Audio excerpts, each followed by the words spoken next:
تو بات یہ ہے دوستو، جو ہمارے ذمہ ہے استغفار، اور شخصی استغفار کا فائدہ اپنے کو بھی ہوتا ہے. خیال سے بات، علمی بات کرنے لگا ہوں. شخصی استغفار کا فائدہ بندے کو ذاتی ہوتا ہے، اور عوام کو بھی ہوتا ہے. استغفار میرا، قوم کو بھی میرے استغفار کا فائدہ ہوگا، اور میرا گناہ جو مجھے تو نقصان دے گا، لیکن قوم کو بھی میرا گناہ نقصان دے گا. دعویٰ سمجھ لیے؟ میرا ذاتی استغفار مجھے فائدہ دے گا، قوم کو بھی فائدہ دے گا.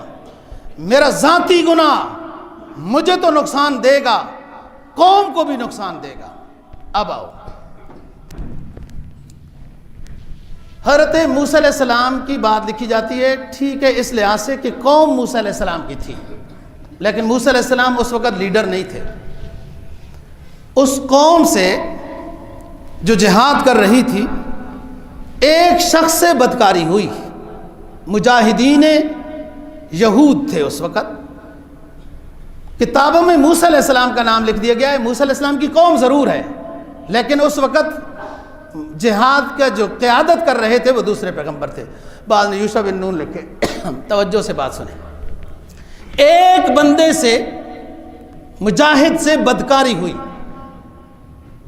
جہاد ہو رہا ہے، جہاد ہو رہا ہے، پیغمبر بنفس نفیس موجود ہے اس جہاد میں، فتح نہیں ہو رہی. متوجہ اللہ ہوئے. اللہ پاک نے فرمایا کہ تمہاری اس جماعت میں ایک شخص نے بدکاری کی ہے جس کی نحوست کی وجہ سے تمہیں فتح نہیں دی جا رہی. اب دیکھ لیا بات. یہ ہوتا ہے ایک بندے کی بدکاری سے. پھر بندہ پہلے ڈھونڈا گیا، پتہ ہے بندہ ڈھونڈا گیا، پھر اس کو اس وقت کے قانون کے لحاظ سے سزا دی گئی، پھر جہاد کیا گیا اور اللہ نے فتح عطا فرمائی ہے. حد نافذ کی گئی. اور آپ کو پتہ ہے حدود آرڈیننس کو وحشیانہ سزائیں کہنے والے اور اپنی مرضی سے ہزاروں کو مروا دینے والے وہ انسانی حقوق ہے.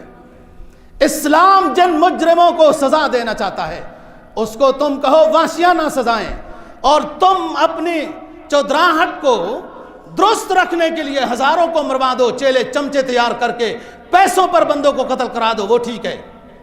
ایک حد جس علاقے میں نافذ کی جائے اس علاقے میں، حدیث میں آتا ہے کئی سال تک اللہ کی رحمت برستی رہتی ہے. ایک حد، چور کی سزا ہو گئی، ڈاکو کو سزا ہو گئی، زانی کو سزا ہو گئی وغیرہ. ایک حد جس سے کسی علاقے میں نافذ ہو جائے تو کئی سال تک اس علاقے پہ اللہ کی رحمت اور رحمتیں برستی رہتی ہیں. دوستو